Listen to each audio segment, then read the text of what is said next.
नमस्ते विद्यार्थियों, डॉक्टर कीर्ति की हिंदी की दुनिया में आपका स्वागत है। आज मैं आपके लिए कक्षा 8वीं नई रंगोली हिंदी पाठ्य पुस्तक इसका लेसन तात्या टोपे यह लेकर आई हूँ। इसके पहले मैं इसी पुस्तक से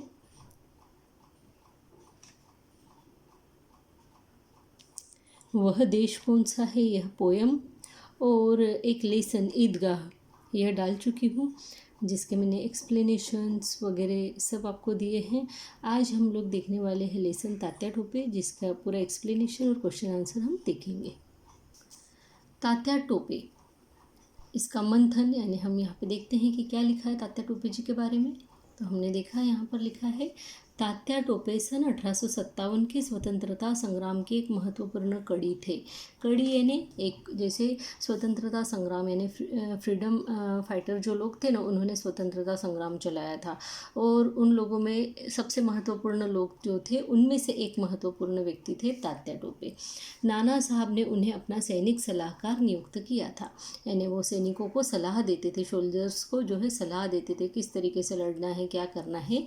उस पद पर उनको नियुक्त किया था, यानी वो उनको पदभार दिया था। बाद में आगे चलकर तात्या ने अपनी सेना का गठन किया और फिर ऐसे ही धीरे धीरे समय बीतता गया और एक समय में तात्या ने स्वयं अपनी एक सेना खड़ी कर ली है ना, अपनी खुद की एक सेना की टुकड़ी अर्थात अपने खुद के सोल्जर्स बना लिए और खुद ही जो है युद्ध लड़ने लगे। तात्या छापामार युद्ध में बेजोड़ थे, वे छापामार युद्ध करते थे। इस युद्ध में क्या किया जाता है, एक्चुअली यह युद्ध जो होता है वो पहाड़ी इलाकों में होता है। और तात्या जो है महाराष्ट्र के पहाड़ी इलाकों से संबंधित व्यक्ति है और इन्हें पहाड़ी इलाकों की एकदम चप्पे चप्पे की जानकारी थी, इसलिए छापामार युद्ध करते थे। और छापामार युद्ध में होता है पहाड़ियों में, झाड़ियों में छुप जाना, और जब हमारा दुश्मन हमारे सामने आ जाए तब अचानक से उसके ऊपर वार करना, है ना, उसको बोलते हैं छापामार युद्ध। संपूर्ण मध्य भारत में उन्होंने क्रांति का शंखनाद किया, यानी पूरे मध्य भारत में, यानी हमारे भारत का नक्शा आप देखेंगे तो उसके मध्य में जितने भी स्टेट्स आते ना, उस जगह पर उन्होंने क्या किया, क्रांति का शंखनाद यानी क्रांति की शुरुआत की। शंखनाद करना यानी शुरुआत करना किसी चीज़ की, है ना। और शंखनाद यानी शंख को बजाना, शंख से जो आवाज़ ध्वनि उत्पन्न होती है। तो आज भी हम क्या करते, कोई शुभ कार्य करने से पहले शंखनाद करते। तो हम अपने आप को, अपने देश को अंग्रेजों के चुंगल से मुक्त कराने के लिए ये भी एक शुभ कार्य किया गया था, है ना, इसलिए उसका शंखनाद जो है तात्या टोपे ने किया। सबसे पहले इन्होंने लड़ाई की शुरुआत की। उनका असली नाम रामचंद्र पांडुरंग राव येवले कर था, ये इनका असली नाम था। अब देखते हैं हम इसमें कि इस कहानी के अंदर जो है कौन कौन से कैरेक्टर्स है, पात्र यानी कि कैरेक्टर्स, यानी कि ये एक ऐसा कह सकते हैं आप, ऐसा लेसन है, ऐसी कहानी है, ये नाटक है एक्चुअली, है ना, कि इसको आप मंच पर भी सादर कर सकते हैं, स्टेज पर भी आप ये जो है नाटक प्रस्तुत कर सकते हैं, है ना। तो उसके लिए क्या करना पड़ता है, स्टेज के ऊपर जब ये नाटक प्रस्तुत करेंगे तो अलग अलग टाइप के कैरेक्टर्स, जितने कैरेक्टर्स मिलकर इस कहानी के अंदर आते हैं, उन सब कैरेक्टर्स को बनाना पड़ेगा। तो इसके जो कैरेक्टर है वो देखते हैं हम कौन कौन है। तो एक तो नेपियर है, उसके बाद में मीड है, ये दोनों अंग्रेज़ों के लोग हैं। उसके बाद गुप्तचर अंग्रेज़ों के भी है, गुप्तचर हमारे भारतीयों के भी है। फिर एक विक्रम सिंह है, एक तात्या है जिनके बारे में लिखा हुआ है ना। मानसिंह, ये एक राजा है। प्रहरी यानी जो पहरा देता है ना, जिसको हम क्या बोलते हैं, चौकीदार, वो है। प्लस प्रतिहारी करके एक है ना। अब देखते हैं क्या है, स्थान नरवर का समीपवर्ती वन, यानी नरवर एक जगह का नाम है, उसके पास में समीपवर्ती यानी उसके पास का एक वन यानी जंगल, वहाँ का ये पूरा सीन है, वहाँ के बारे में बताया गया। जैसा कि मैंने आपको भी बताया था कि छापामार युद्ध ये जंगलों में, पहाड़ों में छुप कर खेला जाता है। तो ये नरवर का समीपवर्ती वन यानी जंगल का पूरा सीन है। इसमें नेपियर और मेजर मीड जो है वो सबसे पहले दिखाए गए हैं। अब देखिए दोनों की बातचीत किस तरीके से होती है कि नेपियर जो है वो बोलते हैं कि तात्या का पीछा करते हुए 1 वर्ष हो गया, पर हम लोग उसको पकड़ने में सफल न हो सके, यानी उसको अभी तक कोई भी पकड़ नहीं पाया है ना, कोई भी उसमें सक्सेस नहीं हो पाया उसको पकड़ने में। तो मीड बोलते हैं, साहब उसमें बड़े बड़े कमाल और हुनर है, उसे पकड़ना आसान नहीं। यानी उसके अंदर बहुत कलाकार आदमी है वो आसानी से किसी की पकड़ में नहीं आएगा। जरा जरा से में वो इधर छुप जाता है, उधर छुप जाता है, और उसमें हुनर किस चीज़ का है, छुप जाने का है ना। कला किस चीज़ की, छुप जाने की, भाग जाने की, ऐसी कला उसके अंदर है। युद्ध लड़ने की ऐसी कलाएँ उसमें है। नेपियर बोलता है फिर भी सरकार की आज्ञा मानना हमारा फ़र्ज़ है। यानी हमको जो है गवर्नमेंट ने हमको ऑर्डर दिए हैं कि उसको पकड़ के ले आओ, तो ये तो हमारी ड्यूटी है, फ़र्ज यानी ड्यूटी, किसी न किसी तरह तो उसे पकड़ना ही होगा।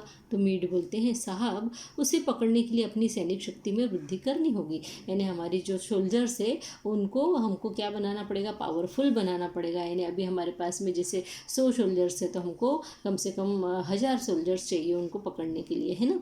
ऐसे बोलते हैं। तो नेपियर बोलता है कहाँ तक वृद्धि की जाए। नेपियर बोलता है कि और कितना बढ़ाया जाए सेना को। 7 सेनाएं तो निरंतर उसका पीछा करने में लगी है। यानी 7 सेनाओं की जो टुकड़ी है वो निरंतर यानी कंटिन्यू तात्या टोपे का पीछा कर रही है उनको पकड़ने के लिए। क्या एक छोटे से क्रांतिकारी के पीछे 7 सेनाओं का लगना आश्चर्य की बात नहीं है।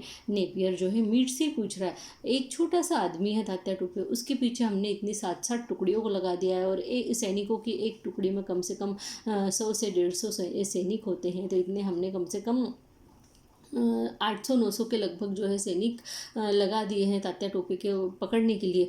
तो वो बोलते हैं क्या ये आश्चर्य की बात नहीं है कि इतने छोटे से आदमी को पकड़ने के लिए इतने छोटे से क्रांतिकारी यानी रिवोल्यूशनरी जो क्रांति करके परिवर्तन लेकर आ जाए, है ना। जो भी अभी तक जो चल रहा था उन सब में परिवर्तन करके ले आए, बहुत बड़ा बदलाव करने के विचार वाले व्यक्ति को हम क्रांतिकारी बोलते हैं ना। जो अपने विचारों से समाज में बदलाव ले आता है, देश में बदलाव ले आता है, दुनिया में बदलाव ले आता है, ऐसा व्यक्ति। तो बोले कि आपको ऐसा नहीं लग रहा है कि वो उस क्रांतिकारी के पीछे हमने 7-7 सेनाएं लगा दी है और ये बहुत बड़ी बात है, क्या ये आश्चर्य की बात नहीं है। तो मीड बोलते हैं पर तात्या छोटा होता हुआ भी असीम है। असीम यानी जिसकी कोई सीमा न हो, है ना। वो कुछ भी कर सकता है, लड़ाई में, युद्ध में वो कुछ भी कर सकता है, कहीं भी छुप सकता है, कैसे भी मार सकता है, कुछ भी षड्यंत्र रच सकता है, कुछ भी कर सकता है। वो बोलते हैं उसमें जादू किसी करामात है, यानी उसके अंदर जादू जैसी शक्ति है, जादू जैसी अद्भुतता यानी आश्चर्य उसके अंदर भरा हुआ है। हम उसके दिमाग को पढ़ नहीं सकते कि वो कब क्या कर देगा, है ना। अभी हम ये सोचेंगे कि तात्या टोपे यहाँ छुपा हुआ होगा, अभी वो ऐसा करेगा, हम अगला दांव चलने के लिए जाएंगे, वैसे ही पता पड़ेगा उसके पहले वो उसका अगला दांव चल चुका है, इस तरीके से, ठीक है। तो यहाँ पे हम लोग देखते हैं कभी तो उसके पास हजारों सैनिक रहते हैं, क्रांतिकारियों की सेनाएं अचानक आ जाती है, तो कभी एक छोटी सी टुकड़ी लिए ही वह सामने से निकल जाता है। तो बोलते हैं कि कभी कभी तो क्या होता है उसके पास में हजारों में सोल्जर्स रहते हैं, और कभी कभी ऐसा हो जाता है कि उनकी जो सेनाएं हैं क्रांतिकारियों के, यानी बहुत सारे लोग क्रांतिकारी है ना, और वो जो सेना है वो हजारों की मात्रा में है, तो वो अचानक से सामने आ जाती है। तो अंग्रेज लोग घबरा जाते हैं, इतने हजारों की सेनाओं पर जो है धावा नहीं बोल पाते, उनसे लड़ नहीं पाते। और बोलते कभी कभी जब हम सोचेंगे कि अभी इसके पास में हजारों की सेना होगी, अभी हम इससे नहीं लड़ सकते, या हमें थोड़ा पीछे कदम कर लेना चाहिए, और जब हम बिल्कुल सुस्त बैठ जाते हैं कि ठीक है अभी तो आज तो कुछ नहीं होगा, तो उस समय देखा जाए तो वो एक छोटी सी टुकड़ी यानी 10-12 सैनिकों को लेके हमारे सामने से निकल जाता है। पर उस समय फिर भी कुछ नहीं कर सकते, क्योंकि अंग्रेज उस समय तैयार ही नहीं रहते उससे लड़ने के लिए, है ना। वो मीड और बता रहा है कि उसकी वाणी में महान शक्ति है, यानी वो जो भी बोलता है उसके अंदर इतनी ताकत है, इतना पावर है कि वह जहाँ बोलता है क्रांति की आग फूंक देता है। यानी भाषण देता है, लोगों को इकट्ठा करता है, उनके सामने जब भाषण देता है, बोलता है, तो हर व्यक्ति क्रांतिकारी बनने के लिए तैयार हो जाता है, अपने देश के लिए जान देने के लिए तैयार हो जाता है। यानी वह सब लोगों में क्या करता है, क्रांति की आग फूंक देता है, सबके अंदर जो है स्वतंत्रता प्राप्ति के लिए आग जलने लगती है, और वो बोलते हैं स्वतंत्रता प्राप्त करने के लिए हम कुछ भी करने के लिए तैयार है। तो उसमें बिजली की सी फुर्ती है। वो बोलते हैं कि और क्या है, वो इतना फुर्तीला है। कौन, तात्या टोपे, है ना। बोलते इतना फुर्तीला है तात्या टोपे, और बुद्धि से भी वह अपराजय, और उसकी बुद्धि भी इतनी तेज है कि उसको कोई हरा नहीं सकता। अपराजय यानी जिसको हराया न जा सके, है ना, जो कभी भी हारता नहीं है। अब तभी जो है, क्योंकि मैंने आपको बताया कि ये एक नाटक है, और ये प्ले जो है वो एक स्टेज के ऊपर हो रहा है, तो स्टेज के पीछे से जो है गुप्तचर का प्रवेश है, गुप्तचर वहाँ पे आ जाते हैं, है ना। तो गुप्तचर आते हैं। गुप्तचर यानी कि आपको मालूम है ना, गुप्तचर यानी क्या बोलेंगे हम उसको, गुप्तचर, 1 मिनट में बताती हूँ। हाँ हाँ, तो गुप्तचर जो है वो सैल्यूट मारकर बोलता है, यानी गुप्तचर यानी क्या, डिटेक्टिव है ना। तो गुप्तचर क्या करता है, सैल्यूट मारता है और बोलता है, साहब अभी पता लगा है कि तात्या आजकल नरवर के राजा मानसिंह के संरक्षण में है। यानी तात्या कहाँ है, नरवर एक जगह का नाम है ना, नरवर के राजा है राजा मानसिंह।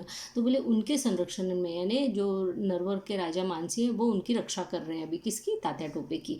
मानसिंह तात्या का विश्वसनीय, और बोलते वो जो मानसिंह राजा है वो तात्या का एकदम विश्वसनीय, यानी वो तात्या की बात कभी बाहर नहीं बताएगा, उसका विश्वास पात्र है। इधर 1 वर्ष से दौड़ते छिपते तात्या थक गया है और उसका स्वास्थ्य भी बहुत बिगड़ गया है, इसलिए वह मानसिंह के संरक्षण में चला गया। यानी तात्या जो है उम्र भर लड़ते ही रहे हैं और युद्ध लड़ते लड़ते जो है अब वो बहुत थक गए हैं, और उनकी जो तबीयत है वो भी अब ठीक नहीं है, स्वास्थ्य यानी तबीयत। तो इसलिए वो जो है राजा मानसिंह के पास में चले गए कि भाई थोड़े समय के लिए मैं यहाँ आराम करूँगा, तुम मेरी रक्षा करो, बाहर जो है ध्यान रखो, है ना, दुश्मनों पर। तो नेपियर जो है वो बोलता है, मानसिंह ने एक राजद्रोही को संरक्षण देकर सरकार को चुनौती दी है। बोले ये मानसिंह ने तो राजद्रोही को संरक्षण दिया है, यानी राजद्रोही की रक्षा कर रहा है, यानी कि तात्या टोपे जो है वो बागी है ना। और उसको वो बोल रहा है कि उसकी रक्षा करके वो हमको चुनौती दे रहे है ना, हमको चुनौती दे रहे हैं, हमको बोल रहे हैं कि हमको पता नहीं पढ़ने दे रहे हैं ना। तो इस तरह से वो जो है सरकार को चैलेंज दे रहे हैं। अब मीट बोलता है, मानसिंह कभी भी तात्या को नहीं सौंपेगा, यानी मीट को पता है कि तात्या टोपे का वो एकदम विश्वसनीय है, तो तात्या टोपे को वो ऐसे अंग्रेजों को सौंप नहीं देगा। तो बोले वो तो कभी नहीं सौंपेगा, इसलिए कोई षड्यंत्र रचना होगा, यानी हमें कोई ना कोई प्लानिंग करना होगा, कोई प्लॉट रचना होगा हमें, यानी धोखा देना होगा उनको, धोखे से उनके पास से जो है तात्या को छुड़ा कर लेकर आना पड़ेगा, है ना। तो चलिए शीघ्र ही कोई योजना बनाई जाए। तो बोले चलो फिर कोई ना कोई हम लोग जो है प्लान उसके लिए बनाते हैं। अब जो है यहाँ पे 3rd सीन यहाँ पे आ जाता है, और वो है प्रस्थान का, यानी जाने का। अब स्थान क्या है, राज्यसभा, क्योंकि राजा से यहाँ पे बातचीत हो रही है ना। इस जगह पे यहाँ राजा मानसिंह का दरबार बताया गया है और उसकी राज्यसभा में बातचीत हो रही है। तो मानसिंह बोलते हैं, क्या बोल रहे हैं मानसिंह, देखिए कि मानसिंह बोलते हैं कि मंत्री जी, यानी उनके सामने ये मंत्री खड़े हैं, ये मंत्री है और ये राजा है ना। तो राजा मंत्री को बोल रहे हैं कि पाड़ोन के जंगल में तात्या की सुरक्षा का समुचित प्रबंध करना हमारा प्रथम कर्तव्य है। यानी पाड़ोन का जो जंगल है वहाँ पर तात्या टोपे छुपे हुए हैं, है ना। तो ये अपने सैनिक को बोलते हैं कि देखो वहाँ पर उनकी रक्षा की जाए, ये हमारी सबसे पहली ड्यूटी है। उससे भारत को बहुत सी आशा है, यानी भारत को आज़ादी प्राप्त होगी उसके ही इससे, क्योंकि उसके ही बोलों से, उसके ही जो योजनाएं रहती है, वो जिस तरीके से लड़ता है उससे भारत को आज़ादी मिल सकती है। क्योंकि वो बोलते हैं ना कि जो तात्या टोपे है वो बहुत फुर्तीला है, बहुत बुद्धिमान है, उसके दिमाग में कब क्या चलता रहता है वो किसी को पता नहीं रहता। तो बोले कि ये राजा मानसिंह बोलता है कि उन तात्या टोपे से हमारे देश को बड़ी उम्मीदें हैं, भारत को बड़ी आशाएँ हैं, आशाएँ यानी उम्मीदें हैं। वीर सेनानी की रक्षा तन मन धन की बाजी लगाकर करनी होगी। वो बोले ये जो तात्या टोपे हैं ये हमारे वीर सैनिक है, और इनकी रक्षा तो हमें तन मन धन की बाजी लगाकर, यानी हमारी जान को जोखिम में डालकर हमें उनकी रक्षा करनी पड़ेगी, उनको बचाना पड़ेगा। तो तन मन धन की बाजी लगाना ये एक मुहावरा है, इसका मतलब होता है अपनी जान जोखिम में डालना। वो बोलता है कि तात्या जी का स्वास्थ्य बिगड़ चुका है, यानी उनकी तबीयत अब ठीक नहीं है, केवल अस्थि पंजर मात्र शेष है, यानी उनकी हड्डियाँ निकल आई है बिल्कुल, है ना, पूरा मांस उनके शरीर में बचा नहीं है, इस तरह की उनकी अवस्था अब हो गई है। अगर ऐसा न होता तो वह संरक्षण में रहने वाला वीर नहीं। मानसिंह बोलते हैं कि देखो उनकी तबीयत अभी बिल्कुल ठीक नहीं है, बिल्कुल उनकी हड्डियां बाहर निकल आई है, इतने वो अशक्त हो गए हैं, कमज़ोर हो गए हैं। अगर ऐसा नहीं होता, वो इतने कमज़ोर ना हो जाते तो वो कभी किसी के संरक्षण में नहीं रहते, किसी के सहारे से नहीं रहते, किसी को नहीं बोलते कि मेरी रक्षा करो। वो इतना वीर और इतना साहसी व्यक्ति है वो, है ना। तो आगे देखते हैं इसमें क्या बोलते हैं वो। विक्रम सिंह बोलते हैं, उनकी रक्षा के लिए हम लोग स्वतः प्रयत्नशील। प्रहरी बोलता है सिर झुकाकर, यानी यहाँ पर विक्रम सिंह बोल रहा है कि हम तो स्वयं उनकी रक्षा करने के लिए प्रयत्नशील है, यानी हम उनकी रक्षा कर रहे हैं, उनको बचाने का काम कर रहे हैं। विक्रम सिंह कौन है, उनके राजा मानसिंह के जो है ये मंत्री हैं, है ना। अब प्रहरी है, प्रहरी सिर झुकाकर वहाँ खड़ा है, देखिए ये हाथ में डंडा लिए यहाँ पर खड़ा है ना, इसको प्रहरी कहा जाता है। ये जो है ये प्रहरी है ना। तो प्रहरी क्या बोलता है उस समय, सिर झुकाकर कि महाराज, सरकारी घुड़सवार सेना के अधिनायक मेजर मेजर मीड आपसे मिलना चाहते हैं। यानी मेजर मीड जो है वो सेना के अधिनायक यानी सेना के बड़े ऑफिसर है और वो आपसे मिलने के लिए आए हुए। तो मानसिंह बोलता है आने दो, यानी राजा बोलते हैं ठीक है उनको आने दो। मीड आ जाते हैं अंदर और बोलते हैं महाराज सुनने में आया है कि तात्या साहब आपके संरक्षण में हैं, यानी तात्या की रक्षा आप कर रहे हो। तो तात्या को रखना राजद्रोह है, यानी तात्या को रखना यानी बागी की निशानी है। आप तो राजद्रोह कर रहे हैं, यानी आप सरकार का अपमान कर रहे हैं। आप उसे मेरे हवाले कर दीजिए, यानी आप तात्या टोपे को मुझे सौंप दीजिए, मुझे दे दीजिए। इससे सरकार आपको बहुत सा पारितोषिक देगी, यानी सरकार आपको बहुत सा इनाम देगी। पारितोषिक यानी इनाम। राजकर से आप मुक्त कर दिए जाएंगे, यानी जो भी स्टेट के लिए जो भी टैक्स लगता है वो टैक्स भी आपको नहीं देना पड़ेगा, उससे भी आपको फ्री कर देंगे, मुक्त कर देंगे। और आपका राज्य भी एक स्वतंत्र स्थायी राज्य बना दिया जाएगा और आपकी जो भी स्टेट है इसको फ्री स्टेट बना दिया जाएगा। स्थायी यानी फिक्स्ड स्टेट जो है वो बना दिया जाएगा, ऐसा उसको लालच दिया जाता है राजा मानसिंह को। तो मानसिंह क्या बोलते हैं, मैं इन प्रलोभनों से अपने कर्तव्य को अधिक महत्व देता हूँ मीर साहब। वे बोलते हैं कि देखो मैं आपके इन प्रलोभनों में अर्थात लालच में आने वाला नहीं हूँ, क्योंकि मैं लालच से ज़्यादा अपने कर्तव्य को यानी कि अपनी ड्यूटी को महत्व देता हूँ, ऐसा वो मीर साहब से बोलते हैं। अब मीर का आवेश में आना, यानी जो मीड है घुड़सवार सेना के अधिनायक जो है ना, वो एकदम गुस्से में आ जाते हैं। आवेश यानी गुस्सा। तो प्रतिहारी जो है वो बोलते हैं धोखा, घोर धोखा महाराज। अब दूसरी तरफ से दूसरे प्रतिहारी आ रहे हैं ना, जो कि औरतों के वहाँ पे रक्षा करते हैं उनकी। तो वो बोल रहे हैं कि धोखा, घोर धोखा महाराज, गजब हो गया। संपूर्ण राज महिलाओं को सरकारी सैनिक पकड़कर लेके गए। यानी इधर मीड जो है मानसिंह से मिलने के लिए आया हुआ है, मानसिंह को लालच दे रहा है, और उधर उसकी सेना जो है वो जाकर और राज महिलाओं को पकड़कर और लेकर चली जाती है उनके सेनाएं। तो मानसिंह बोलते हैं हमारे सैनिक पहरे पर नहीं थे क्या, यानी हमारे सैनिक नहीं थे क्या पहरे पर। तो प्रतिहारी बोलता है आपके ही सगे संबंधी नारायण देव ने विश्वासघात किया, यानी जो मानसिंह है उनके सगे संबंधी कोई भाई भतीजे होंगे, उन्होंने ही बोले विश्वासघात किया, यानी धोखा दिया है। उन्होंने अपने प्रहरियों को यानी अपने जो रक्षाकर्मी हैं या फिर आप उसको बोल सकते हैं कि जो चौकीदार है उनको हटाकर सरकारी सैनिकों को महल में घुसा दिया। जो पहरा देते हैं ना उनको प्रहरी बोलते हैं। तो प्रहरी यानी कैसे होता है, देखो प्रहरी दिन के कितने प्रहर होते हैं, 4 प्रहर होते हैं, सुबह दोपहर शाम और रात। तो इस तरीके से हर 4 घंटे के लिए एक एक प्रहरी लगा हुआ होता है। तो उस समय जिन प्रहरी का नंबर होगा वो वहाँ पे खड़े होंगे महिलाओं की रक्षा करने के लिए। लेकिन उन प्रहरियों को हटाकर क्या कर दिया, सरकारी सैनिकों को उस महल में, औरतों के महल में घुसा दिया। ऐसा धोखा उनके साथ किया गया। तो मानसिंह बोलते यह षड्यंत्र तात्या को पाने के लिए किया गया था। यानी ये सब चीज़ें जो है कि मीड यहाँ आएगा और हम सब मीड क्या बोल रहा है उसमें व्यस्त हो जाएंगे, और उसके बाद में जो है उधर से धीरे से इनके सैनिक जो है औरतों को पकड़ कर ले जाएंगे। इस तरीके से तो हमारे साथ विश्वासघात किया है। यानी ये सोच के आए थे कि राजा मानसिंह तो मानेगा नहीं, क्योंकि वो तात्या का बहुत बड़ा विश्वास पात्र है। इसलिए जब हम औरतों को पकड़ कर लेके जाएंगे तो जो राजा मानसिंह है उसको झक मार के हमारी बात जो है मानना ही पड़ेगी और तात्या को छोड़ना ही पड़ेगा, हमको सौंपना ही पड़ेगा। तो मानसिंह बोलते यह षड्यंत्र तात्या को पाने के लिए किया गया है, पर मर्यादा की रक्षा तो करनी ही पड़ेगी। यानी ये तो मर्यादा है हमारी, इनकी तो रक्षा हमें करनी पड़ेगी। जैसे हमें तात्या टोपे की भी रक्षा करनी पड़ेगी, और हमारे यहाँ जो औरतों को पकड़ के ले गए हमें उनकी भी रक्षा करनी ही होगी। अब विक्रम सिंह क्या बोलते हैं यहाँ पे, जो उनके मंत्री हैं वे उनको बोल रहे हैं कि धोखे का उत्तर धोखे से भी तो दिया जा सकता है। यानी उन्होंने हमारे साथ षड्यंत्र किया, हम भी उनके साथ षड्यंत्र करेंगे। धैर्य से काम लेना होगा महाराज। वो बोलते हैं कि धैर्य से यानी शांति से, धीरज से जरा काम हमको लेना होगा।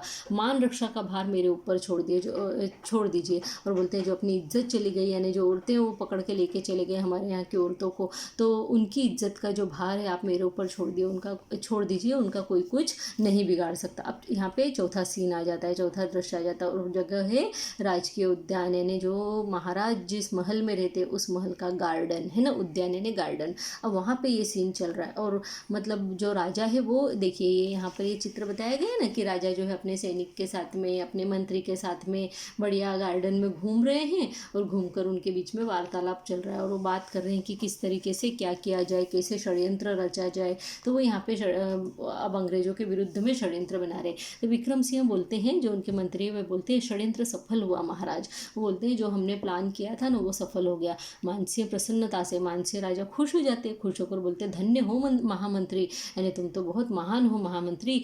जैसा वीर पाकर मैं गौरवान्वित हुआ, यानी तुम जैसे साहसी व्यक्ति को अपना मंत्री पाकर मैं बहुत प्राउड फील कर रहा हूँ, बहुत गौरवान्वित यानी प्रसन्न फील कर रहा हूँ। अच्छा ये बतलाइए सरकार उस जाली वीर को पहचान नहीं सकी, यानी आपने उस जाली वीर को भेज दिया था, एक वीर को यानी नकली, जाली यानी नकली, एक नकली आदमी को भेज दिया था जो बड़ा साहसी था, क्या उसको वो सरकार पहचान नहीं सकी कि ये तात्या टोपे नहीं है? तो विक्रम सिंह बोल रहे महाराज सरकार अभी तात्या जी की छाया तक से परिचित नहीं है, यानी जो अंग्रेज लोग हैं उन्होंने आज तक तात्या टोपे को देखा हुआ ही नहीं है कि वो कैसे दिखते हैं क्या है। तो वीर ऐसी होशियारी से उन्हें चकमा देता रहा कि वह अभी तक उसे पहचान नहीं सके। और बोले वो जो वीर है यानी वो जो साहसी व्यक्ति है वो जो अंग्रेज लोग हैं, अंग्रेजी सरकार है, उनको इस तरीके से चकमा दे रहा है, इस तरीके से घुमा रहा है ना, उल्लू बना रहा है, चकमा देना है ना उल्लू बनाना, तो ऐसा उल्लू बना रहा है कि अभी तक वो लोग पहचान ही नहीं पाए कि ये तात्या टोपे नहीं है, कोई और है। तो मानसिंह बोलता है तब फिर यह राज किसी प्रकार खुलना न चाहिए। तो फिर राजा बोलते हैं ठीक है, फिर ये राज जो है ये जो गुप्त बात है, हमारे राज की बात है, वो जो है राज ही बनी रहे, अब ये किसी को पता नहीं पड़ना चाहिए। तात्या बोलते, तभी उत्ते में क्या हो जाता है, वहाँ तात्या आ जाते, बोलते कैसा राज, कैसा वीर, कैसा विक्रम। विक्रम से पूछते हैं कि विक्रम बताओ कैसा राज, कैसा वीर, कौन वीर है ना, किसके बारे में तुम बात कर रहे हो, मुझे बताओ, क्या छुपाना चाहते हो तुम लोग, ये बात मुझे बताओ। तो विक्रम सिंह बोलते हैं यानी वो मंत्री बोलते हैं राजा महिलाओं को दुश्मन के चुंगल से छुड़ा लिया गया है, राज महिलाओं को दुश्मन के चुंगल से छुड़ा लिया गया है। वे बोले कि हमारे राजमहल से जिन महिलाओं को अंग्रेज सरकार के सैनिक पकड़ कर ले गए थे, उन लोगों को उनके चुंगल से यानी उनकी पकड़ में से छुड़ा लिया गया, उनको छुड़ा कर ले आए, मुक्त करा के ले आए हैं। आपके स्थान पर एक दूसरे वीर को सरकार के हवाले कर दिया गया। और वो बोले कि आपकी जगह पर एक दूसरा नकली आदमी को हमने अंग्रेजी सरकार के हवाले कर दिया, यानी उनको सौंप दिया, उनको बोल दिया कि यही तात्या टोपे है ना। तो कहने का मतलब ये है कि तात्या टोपे की जगह पर किसी दूसरे आदमी को तात्या टोपे बनाकर सरकार को दे दिया। तो तात्या बोलते हैं मेरे लिए एक निरीह वीर का खून, यानी अरे तुमने मेरे लिए एक ऐसे व्यक्ति का खून ले लिया, जो खून कर दिया, ऐसे व्यक्ति की हत्या करवा दी जो बिल्कुल सीधा साधा है, जिसने किसी का कभी कुछ बिगाड़ा नहीं है, जो किसी के लेने देने में नहीं है, तो ऐसे व्यक्ति को तुमने क्यों उनके पास में भेजा? असह्य, बोले ये मैं सहन नहीं कर सकता, असह्य यानी सहन न कर पाना।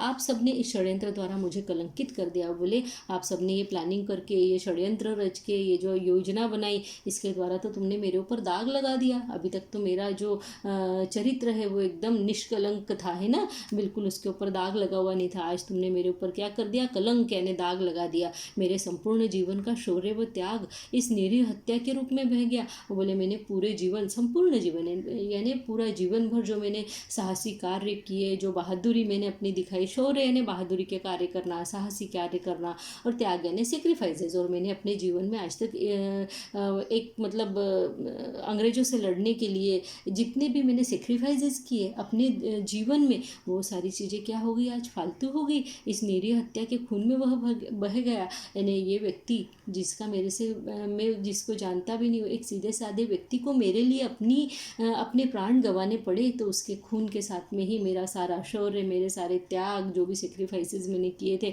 वो सब उसके खून में बह गए। मुझे यह कलंक धोना ही होगा। बोले अब मुझे ये दाग जो है, अपने चरित्र पर जो मेरे दाग लग गया है, मेरे व्यक्तित्व पर जो, पर्सनैलिटी पर जो दाग लग गया है, वो मुझे धोना ही होगा, उसे मिटाना ही होगा। अब मैं इस राज को छिपा नहीं सकता। वो बोले तुम तो छिपाना चाहते थे अंग्रेज सरकार से इस राज को, लेकिन अब मैं इस राज को बिल्कुल छिपने नहीं दूंगा। जाना चाहता है, यानी तभी तात्या टोपे वहाँ से जाना चाहते हैं। तो मानसिंह क्या बोलते हैं उनसे? बोलते हैं रुकिए मित्र। अब जो है मानसिंह के मित्र है तात्या टोपे, तो बोलते हैं रुकिए मित्र, यानी रुको दोस्त, कलंक दूसरी तरह भी धुल सकता है। अगर तुमको ऐसा लगता है कि तुम्हारे जो है व्यक्तित्व पर, तुम्हारे कारनामों पर दाग लग गया है, तो वो तो हम किसी और तरह से भी धुल सकते हैं। अभी भारत माँ को आप जैसे सपूतों की बड़ी आवश्यकता है, यानी हमारे देश को, हमारे मतलब भारत को जो है तुम्हारे जैसे सपूत यानी क्या?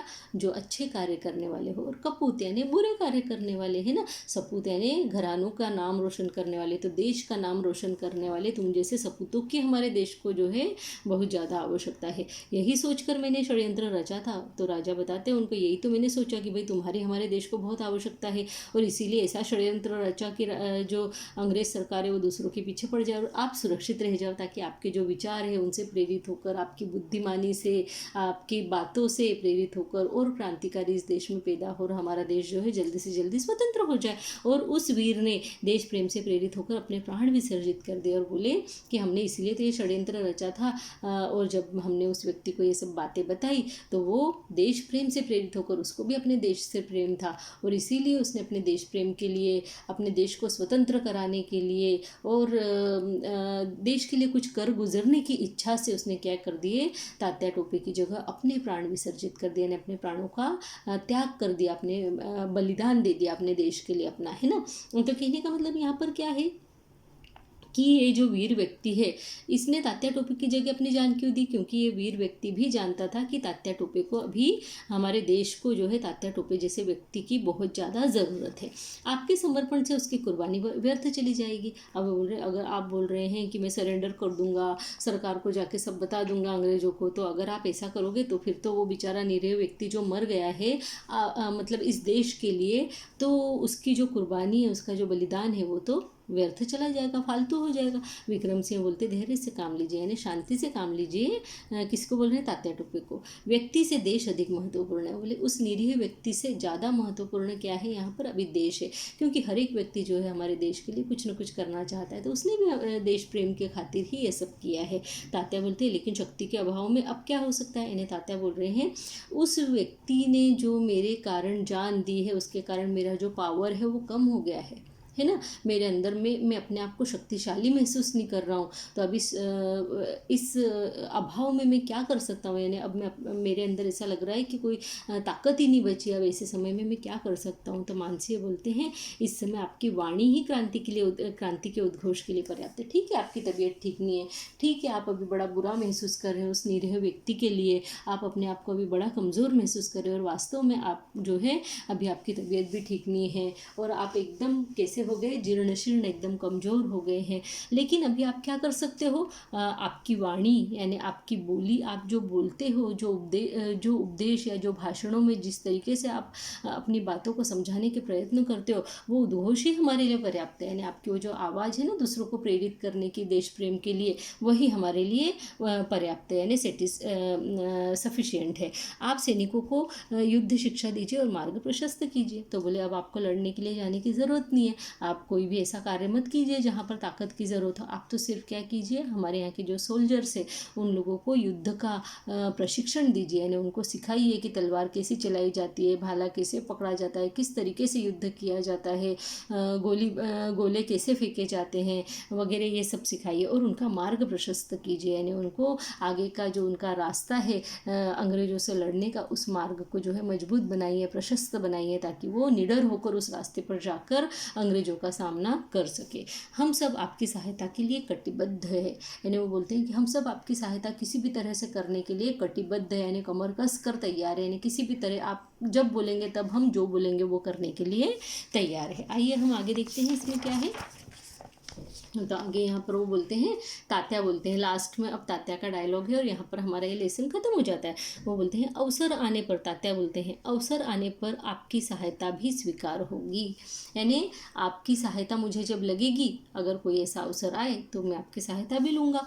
अभी तो देश को एकता के सूत्र में बांधना है। वो बोलते हैं अभी मुझे इस देश को जो है इसमें एकता लाना है। अभी जो है भेदभाव है, जाति का भेदभाव, धर्म का भेदभाव, ऊंच नीच, हमारे समाज में कई तरह के जो है भेदभाव है, इसलिए हमको इन सब को एक सूत्र में बांधना है, एकता इनके अंदर जगाना है ना। चाहे अलग अलग जाति हो, चाहे धर्म हो, अलग अलग बोलियां हो, लेकिन हमको इनको सबको बताना है कि देश हमारा क्या है, एक ही है। चाहे हमारी भाषाएं अलग हो, चाहे हमारी जाति अलग हो, चाहे हमारे धर्म अलग हो, चाहे हमारे रंग रूप अलग हो, लेकिन फिर भी हमारे पहनावे अलग हो सकते हैं, हमारा खाना अलग हो सकता है, यानी खान पान अलग हो सकता है, लेकिन देश तो हमारा सबका एक ही है और वो क्या है, भारत है। और इसके लिए हमको क्या करना है, सबको एकजुट होना है। तो यहाँ पे तात्या टोपे बोलते मुझे इन सबको एकता के सूत्र में बांधना है, इनको एकता का महत्व समझाना है, इनको एकता की मजबूती को मुझे समझाना है और क्रांति के बीज बोते हुए राष्ट्र प्रेम को रग रग में प्रवाहित करना है। वो बोले मेरी आवाज़ से मैं सबके अंदर क्या करूँगा, क्रांति के बीज बो दूंगा, यानी सबके अंदर बदलाव के बीज बोना है। क्रांति यानी क्या, बदलाव। अभी जो मतलब अंग्रेजों के अंडर में हम लोग हैं, हम लोग गुलाम हैं अभी, तो हमको बदलाव चाहिए, हमको स्वतंत्रता चाहिए, है ना। हमको बदलाव लाना है, इसमें लोगों की सोच में बदलाव लाना है, उनके विचारों में बदलाव लाना है और हमको गुलामी से निकलकर और स्वतंत्र होना है। इस तरीके के बदलाव लाना है। और ऐसे इसीलिए राष्ट्र प्रेम यानी देश प्रेम को मुझे सबके रग रग में यानी नस नस में प्रवाहित कर देना है, बहा देना है। यानी हर व्यक्ति मेरे शब्द सुनते ही देश के लिए अपनी जान देने के लिए तैयार हो जाए, खून का एक एक कतरा अपने देश के लिए बहाने के लिए तैयार हो जाए। अपने को गुप्त रखते हुए उस अमर आत्मा को शांति प्रदान करनी है। और बोलते हैं वो व्यक्ति जिसने मेरे लिए अपने प्राण दे दिए, तो मैं इस बात को गुप्त रखूँगा और गुप्त रखते हुए क्या करूँगा, उस व्यक्ति को, उसकी आत्मा को शांति प्रदान करूँगा। कोई व्यक्ति मर जाता है तो हम RIP का संदेश भेजते हैं ना, रिप, तो फिर क्या होता है, इसका मतलब है कि उनकी आत्मा को शांति मिले। तो ऐसा व्यक्ति जिसने अपने देश के लिए कुछ किया है, उसकी आत्मा को शांति मिलना चाहिए। और वो भी इसने किसके लिए किया है, तात्या टोपे के लिए, इतने महान व्यक्ति के लिए किया है। तो तात्या टोपे बोलते हैं कि मेरी भी तो कुछ ड्यूटी है, मेरा भी कर्तव्य है कि मैं उसकी आत्मा को शांति प्रदान करने के लिए इस बात को जो है छुपा के ही रखूँ कि वो तात्या टोपे नहीं था और तात्या टोपे जिंदा है करके, ये बात मैं छुपा के रखूंगा। अतः जब तक बदला नहीं चुका दूंगा तब तक सन्यासी वेश में रहूंगा। वो बोले उसकी आत्मा की शांति को देने के लिए मैं क्या करूंगा, जब तक मैं बदला नहीं चुका लेता अंग्रेजों से, अपने देश को स्वतंत्र नहीं करवा लेता, देशवासियों के रग रग में जो है देश प्रेम का, राष्ट्र प्रेम का बीज नहीं बो देता, क्रांति का बीज नहीं बो देता, तब तक मैं क्या करूँगा, एक सन्यासी के वेश में रहूँगा। यानी साधु, सन्यासी यानी क्या, साधु, जो संसार के सभी मोह माया से विरक्त हो जाते हैं, उनको घरदार से कुछ लेना देना नहीं रहता, बीवी बच्चों से कुछ लेना देना नहीं रहता, अच्छा रहना, अच्छा खान पान, किसी भी चीज़ की कोई इच्छा उनकी नहीं बचती, तो ऐसे लोगों को सन्यासी व्यक्ति बोला जाता है। तो बोले तब तक मैं सन्यासी वेश में रहूँगा, वैसे मैं कपड़े पहनूंगा जैसे साधु लोग पहनते हैं, यानी भगवा कपड़े, है ना, ऑरेंज कलर के कपड़े। अब तक अपने लिए जीता रहा हूँ, अब उसके और देश के लिए जीऊँगा। अब देखिए, अभी तक जो है तात्या टोपे बोलते थे कि मैं अपने देश के लिए जीऊँगा, मैं अपने देश के लिए ये करूँगा, देश को स्वतंत्र करवाने के लिए वो करूँगा, लेकिन अब वो यहाँ पर उसके और देश के लिए जीऊँगा। उसके यानी उनकी जगह जिस व्यक्ति ने अपने प्राण दे दिए, उस व्यक्ति के लिए मैं जिंदा रहूँगा, उस निरीह व्यक्ति के लिए, और अपने इस देश के लिए, इन दोनों के लिए मुझे भी जीना है और मैं जीऊँगा। ऐसा यहाँ पे तात्या टोपे बोलते हैं। अर्थात ये एक सच्चे राष्ट्र प्रेमी है ना, और बहुत महत्वपूर्ण योगदान इनका हमारे देश को स्वतंत्र करवाने में रहा है। अब इनको, इस लेसन को किसने लिखा है, सुरेश चंद्र गुप्त जी ने लिखा। आइए हम शब्दार्थ को देख लेते हैं कि हुनर यानी कला या कारीगिरी, है ना, वृद्धि यानी बढ़ोतरी, असीम यानी सीमा रहित, जिसकी कोई सीमा न हो, संरक्षण यानी रक्षा करने की क्रिया, किसी की रक्षा की जाए उसको संरक्षण कहा जाता है, ठीक है।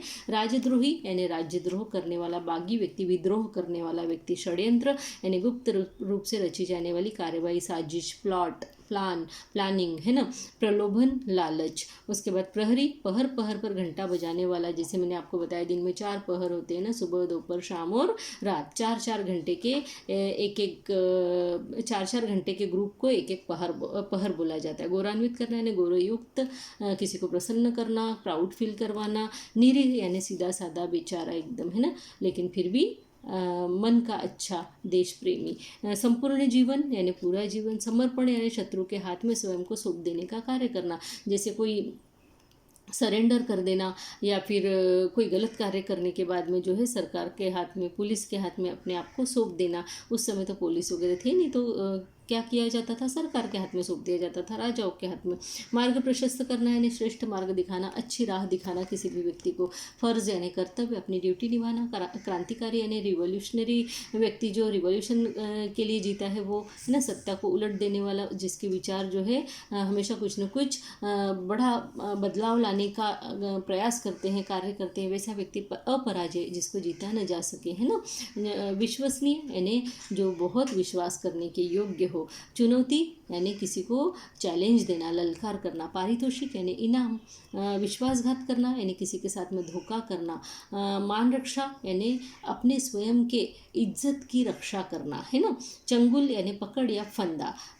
असह्य यानी जो सहन करने के योग्य न हो, जो सहन न किया जा सके, असह्य। प्राण विसर्जित कर देना यानी प्राणों को त्याग देना, बलिदान, प्राणों का बलिदान देना। उद्घोष यानी घोषणा, चर्चा, गर्जन यानी जोरदार आवाज के साथ में भाषण देना, बोलना, उद्घोषणा करना किसी चीज़ की, कि हमें ये करना है, हमें वो करना। कटिबद्ध यानी किसी चीज़ के लिए तत्पर रहना, कि अभी कोई कुछ बोल दे कि ये करना है और उस काम के लिए तभी तैयार है, यानी सोचना ही नहीं आगे पीछे और तैयार रहना किसी चीज़ के लिए, उसको बोला जाता है कमर कस के तैयार रहना। आगे देखते हैं, निम्नलिखित प्रश्नों के उत्तर दीजिए। ये आपको मौखिक के अंदर है। तात्या को पकड़ने के लिए नेपियर कब से उसका पीछा कर रहा था? तो तात्या को पकड़ने के लिए नेपियर 1 साल से उसका पीछा कर रहा था। नेपियर ने तात्या के पीछे कितनी सेना लगा रखी थी? तो नेपियर ने तात्या के पीछे 7 सेनाएं लगा रखी थी, है ना। नेक्स्ट क्वेश्चन देखते हैं, तात्या किसके संरक्षण में चला गया था? तो तात्या राजा मानसिंह के संरक्षण में चला गया था, जो कहाँ रहते थे? नरवर में, है ना। राज महिलाओं को कौन पकड़ कर ले गया था? तो राज महिलाओं को सरकारी सैनिक पकड़ के लेके गए थे। किसके सरकारी सैनिक? मीड के। नेक्स्ट क्वेश्चन है, तात्या टोपे को ऐसा क्यों लग रहा था कि उसका जीवन कलंकित हो गया है? तो तात्या टोपे को अपना जीवन जो है कलंकित हो गया है, ऐसा इसलिए लग रहा था क्योंकि उनको बचाने के लिए एक निरीह व्यक्ति को अपनी जान गंवानी पड़ी थी। आगे निम्नलिखित प्रश्नों के उत्तर दीजिए लिखित में। लिखित के प्रश्नों के उत्तर देख लेते हैं कि नेपियर तात्या को पकड़ने में बार बार असफल क्यों हो रहा था? क्यों नहीं पकड़ पा रहा था वो तात्या को? तो नेपियर तात्या को पकड़ने में बार बार इसलिए असफल हो रहा था क्योंकि तात्या में जादू की सी करामात थी, है ना। वो जादू के समान वो बहुत फुर्तीले थे और क्या थे? वे छोटे होते हुए भी वे बड़े असीम थे। ये इसमें आप लिख सकते हैं। मीड ने नेपियर के सामने तात्या के किन गुणों का बखान किया, यानी कौन कौन से विशेष गुण जो है तात्या में है, ऐसा उसने बताया। तो मीड ने नेपियर के सामने बताया कि तात्या छोटे होते हुए भी बड़े असीम हैं और उनकी वाणी में महान शक्ति है, क्योंकि वो क्रांति पैदा कर देते, क्रांतिकारी लोगों के मन में क्रांति के प्रति लगाव पैदा कर देते, देश प्रेम के प्रति, और उसमें बिजली सी फुर्ती भी है। वो अभी यहाँ तो अभी वहाँ, इस तरीके से दिखाई देता है। अब नेक्स्ट क्वेश्चन हम देखते हैं, मानसिंह ने तात्या के लिए यह क्यों कहा कि वह संरक्षण में रहने वाला वीर नहीं, यानी मानसिंह ने ऐसा क्यों कहा कि तात्या जो है वो किसी की रक्षा में रहने वाला वीर नहीं है, वो तो हमेशा क्या करना चाहता है? लड़ना चाहता है युद्ध। तो मानसिंह ने तात्या के लिए यह कहा कि वह संरक्षण में रहने वाला वीर नहीं है क्योंकि तात्या को दुश्मनों से लड़ना पसंद था। वह कभी भी खाली बैठना पसंद नहीं करते थे। मीड ने तात्या को अंग्रेजों को सौंपने के लिए राजा मानसिंह को क्या क्या प्रलोभन दिए? अब यहाँ पे मीड जब मानसिंह से मिलने के लिए आता है तो उन्होंने प्रलोभन दिए थे कि आप जो है तात्या टोपे को हमें सौंप दो तो सरकार जो है तुमको राजकर से मुक्त कर देगी, स्वतंत्र स्थायी राज्य बना देगी तुम्हारा, और तुमको बहुत सारे क्या देंगी? पारितोष यानी कि इनाम देंगी, है ना। अब नेक्स्ट क्वेश्चन है, अंग्रेजों ने तात्या टोपे को गिरफ्तार करने के लिए क्या षड्यंत्र रचा? यानी अंग्रेजों ने क्या षड्यंत्र रचा था? उन्होंने मानसिंह को कई प्रलोभन दिए। कि कौन कौन से प्रलोभन? फिर से यही प्रलोभन आपको लिखना है कि उनके राज्य को राजकर से मुक्त करने के प्रलोभन, उनके राज्य को स्थायी राज्य बना देने का प्रलोभन, और उनको बहुत सारे इनाम देने का प्रलोभन उन्हें दिया गया। एकांकी के अंत में तात्या ने किस बात का संकल्प किया? एकांकी के अंत में तात्या ने इस बात का जो है संकल्प लिया था कि जब तक मैं बदला न ले लूँ तब तक या बदला न चुका दूं तब तक मैं सन्यासी की वेशभूषा में रहूँगा। जब तक मैं उस निरीह व्यक्ति का बदला नहीं चुका दूं और इस देश के लिए कुछ न कर दूं तब तक मैं क्या करूँगा? सन्यासी के वेश में रहूँगा। अभी सही गलत पहचानिए। तात्या साहब राजा देवसिंह के संरक्षण में थे? गलत, क्योंकि वो किसके संरक्षण में थे? मानसिंह के। सरकारी गुड़ सेना के अधिकारी मेजर मीड थे? हाँ, वो किससे मिलने के लिए आए थे? मानसिंह से, राइट। तात्या साहब ने बदला चुकाने तक सन्यासी वेश में रहने का निश्चय किया? बदला चुकाने तक सन्यासी के वेश में, हाँ वह बदला नहीं चुका दूंगा तब तक सन्यासी वेश में रहूंगा, ये राइट है, ठीक है। उसके बाद में तात्या साहब को सरकार के हवाले कर दिया गया, नहीं, कहाँ किया गया था उनको सरकार के हवाले, उनके जो है नकली जाली व्यक्ति को कर दिया गया था, है ना, सरकार के हवाले। नेक्स्ट देखते हैं, सही विकल्प चुनकर लिखिए, ये रॉन्ग है ना। सही विकल्प चुनकर रिक्त स्थानों की पूर्ति कीजिए। यहाँ पर पहले तात्या टोपे, विजय सिंह, विक्रम सिंह और राजा मान सिंह दिए हुए। सन 1857 के स्वतंत्रता संग्राम की महत्वपूर्ण कड़ी थे, कौन, तात्या टोपे। दूसरा है, मान सिंह ने एक देशभक्त, बेईमान, राजद्रोही या राजा को संरक्षण देकर सरकार को चुनौती दी। किसको उन्होंने संरक्षण दिया था, तो एक देशभक्त को दिया था, है ना। जो तात्या टोपे वो देशभक्त थे, राजद्रोही नहीं थे, न ही वे बेईमान थे। तात्या जी युद्ध में, संरक्षण, घर या तलघर में रहने वाले वीर नहीं हैं। हाँ विद्यार्थियों, यहाँ पे ये जो क्वेश्चन है, तात्या जी डैश में रहने वाले वीर नहीं, सॉरी ऊपर ख वाला, मान सिंह ने एक डैश को संरक्षण देकर सरकार को चुनौती दी है। अगर इस वाक्य को हम अंग्रेजी सरकार के हिसाब से देखें तो मानसिंह ने एक राजद्रोही को जो है संरक्षण दिया था, और अगर हम राजा मानसिंह के हिसाब से देखें तो मानसिंह ने देशभक्त को यहाँ पर संरक्षण दिया था। तो राजद्रोही भी इसका सही हो जाएगा और देशभक्त भी सही हो जाएगा। और वैसे देखा जाए तो अंग्रेजों के हिसाब से अगर देखा जाएगा तो राजद्रोही सही होगा, ठीक है। अगर नेक्स्ट हम देखते हैं, तात्या जी डैश में रहने वाले वीर नहीं थे। किस में रहने वाले वीर नहीं थे, युद्ध में, संरक्षण में, घर में या तलघर में, तो वे संरक्षण में रहने वाले वीर नहीं थे, ठीक है। क्योंकि वे हमेशा युद्ध लड़ना चाहते थे, संरक्षण में रहना नहीं चाहते थे। आप सबने इस डैश द्वारा मुझे कलंकित कर दिया, तो आप सबने इस षड्यंत्र के द्वारा, यानी मेरी जगह पर दूसरे निरीह व्यक्ति को भेज कर ऐसा षड्यंत्र रचा और इसके द्वारा मुझे क्या किया, कलंकित कर दिया, ऐसा तात्या टोपे बोलते हैं। अब मूल्य परक जो प्रश्न है ये आपको बता देती हूँ कि मान सिंह ने अपना कर्तव्य पालन करने के लिए एक कठोर निर्णय लिया। इस निर्णय से उसके चरित्र का कौन सा पक्ष प्रकाशित होता है, विस्तार से लिखिए। यहाँ पर हम लिख सकते हैं कि मान सिंह ने अपने कर्तव्य का पालन करने के लिए जब मीड आए, घुड़सवारों के सेनाधिकारी मीट जब उनके पास में प्रलोभन लेकर आए और उन्होंने कहा कि तात्या टोपे को जो है हमारे हवाले कर दो, इसके बदले में हम तुमको कई इनाम देंगे, तुम्हारे राज्य को स्थायी राज्य बना देंगे, तुमको जो राज्य कर भरना पड़ता है उससे तुम्हारे राज्य को मुक्त कर देंगे, इतनी सारी लालच दी। फिर भी जो है राजा मानसिंह अपने कर्तव्य से पीछे नहीं हटे, क्योंकि वे जानते थे कि इन लालचों से भी बढ़कर क्या है, मेरा देश है और देश प्रेम है। और वो तात्या टोपे की कीमत जानते थे, उन्हें पता था कि तात्या टोपे एक ऐसे व्यक्ति है जो हमारे देश को स्वतंत्रता के राह पर आगे बढ़ा सकते हैं।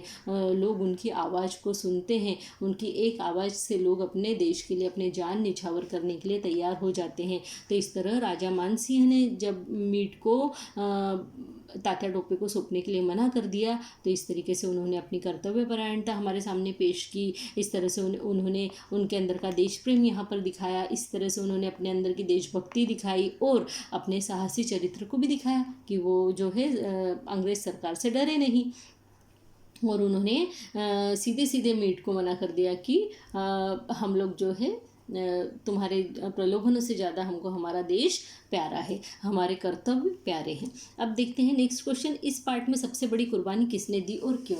तो इस आधार पे अगर हम देखें कि सबसे बड़ी कुर्बानी किसने दी, तो सबसे बड़ी कुर्बानी उस व्यक्ति ने दी जो तात्या टोपे की जगह पर जिसने अपने प्राणों को बलिदान कर दिया है ना।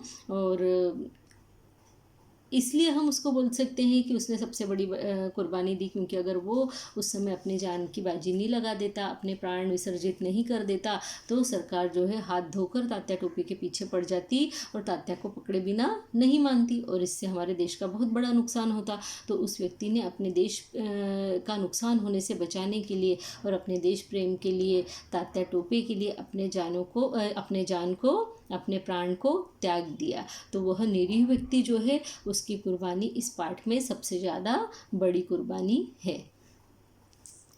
अगला क्वेश्चन है उच्च स्तरीय प्रश्न में कि तात्या टोपे के स्थान पर एक वीर सैनिक को बलि चढ़ाना कहाँ तक उचित था। ये प्रश्न हम इस तरीके से देख सकते हैं कि राजा मानसिंह के पास में तात्या टोपे जब आते हैं तो उनकी ये लिखना है आपको कि जिस समय तात्या टोपे राजा मानसिंह के पास संरक्षण में आते हैं उस समय तात्या टोपे का जो स्वास्थ्य है बहुत ही गिरा हुआ होता है। उनकी तबीयत इतनी ख़राब होती है, वो बहुत कमज़ोर हो गए होते हैं, उनके अस्थि पंजर दिखने लगते हैं, यानी उनके शरीर पर मांस का नामो निशान नहीं रहता, एकदम हड्डियाँ हड्डियाँ हो गए रहते, बिल्कुल अशक्त हो जाते हैं, कमज़ोर हो जाते हैं। और इसीलिए वे राजा मानसिंह के पास में उनके संरक्षण में आते हैं। तो यहाँ पर परंतु तात्या टोपे कमज़ोर जरूर शरीर से हो गए, परंतु वो अपने दिमाग से कमज़ोर नहीं हुए हैं, यह बात राजा मानसिंह जानते थे। और राजा मानसिंह को ये पता था कि अंग्रेज सैनिक जो है वो तात्या टोपे का पीछा नहीं छोड़ेंगे और उन्हें किसी भी तरह से पकड़कर जरूर ले जाएंगे, क्योंकि पहली बार उन्होंने षड्यंत्र रचा और राजमहल की स्त्रियों को पकड़ कर ले गए। उनको लगा अब स्त्रियों को पकड़ने के कारण क्या होगा कि ये तात्या टोपे को हमको सौंप देंगे, लेकिन राजा मानसिंह ने जो षड्यंत्र रचा कि तात्या टोपे ही इन्हें चाहिए, तो एक नकली आदमी उन्होंने तात्या टोपे बनाकर उन लोगों को सौंप दिया, जिससे कि उनको ऐसा लगा कि हमने तात्या टोपे को पकड़ लिया है। और इस तरीके से वो निश्चिंत हो गए और तात्या टोपे की जो बुद्धिमानी है, उनका जो व्यक्तित्व है, उसका लाभ हमारा देश जो है आगे उठा पाएगा। इसलिए ऐसा लगता है कि जो मानसिंह राजा है उन्होंने तात्या टोपे के स्थान पर एक वीर सैनिक को बलि चढ़ाकर एक उचित कार्य ही किया था, क्योंकि जो कार्य वह वीर सैनिक अपने देश के लिए नहीं कर सकता था वह कार्य तात्या टोपे ने किया। और वीर सैनिक ने अपने प्राणों को त्याग कर अपने आप का बलिदान देकर अपने देश के लिए ही कुछ न कुछ अच्छा कार्य किया है, और उसके बलिदान के कारण ही तात्या टोपे जीवित रह सके और हमारे देश की स्वतंत्रता की लड़ाई को आगे बढ़ा सके। इसलिए हम कहेंगे कि उस सैनिक का बलि चढ़ना जो है वो उचित था। इस नाटक में तात्या टोपे के किन गुणों पर प्रकाश डाला गया है? इस नाटक में जो है तात्या टोपे के साहस पूर्ण जो उनका व्यक्तित्व है उसके ऊपर, उनके विचारों पर, उनकी बोली पर, उनके व्यक्तित्व पर प्रकाश डाला गया कि किस तरीके से जो है तात्या टोपे की सिर्फ वाणी से लोग प्रभावित हो जाते हैं और देश प्रेम से ओतप्रोत होकर अपने प्राणों की बाजी अपने देश के लिए लगाने के लिए तैयार हो जाते हैं। तो तात्या टोपे के तो इसमें बताया गया है कि तात्या टोपे छोटे होते हुए बड़े असीम हैं, उनके अंदर जादू की सी करामात है ना। और वे क्या करते हैं, उनकी वाणी में महान शक्ति है और वे जहाँ बोलते हैं क्रांति की आग फूंक देते हैं। उनके अंदर बिजली के समान फुर्ती है और बुद्धि से भी वे कैसे हैं, अपराजय हैं। तो इस तरीके से आप इस क्वेश्चन के अंदर उसको लिख सकते हैं। ठीक है, तो अभी आपको तात्या टोपे लेसन खूब अच्छे से समझ में आ गया होगा। अगर इसके अंदर कोई भी परेशानी हो तो आप कमेंट बॉक्स में लिखकर पूछ सकते हैं। भाषा ज्ञान अगर आपको करना है तो आप कमेंट बॉक्स में लिखिए, मैं आपको भाषा ज्ञान भी अच्छे से करवा दूंगी। तो इस वीडियो को देखने के बाद में लाइक ज़रूर करें, सब्सक्राइब करें, हो सके तो अपने फ्रेंड्स के साथ में शेयर भी करें, क्योंकि शेयर करने से, मिल बांट कर पढ़ने से ज्ञान बढ़ता है, कभी भी कम नहीं होता। इसी के साथ धन्यवाद, नमस्ते।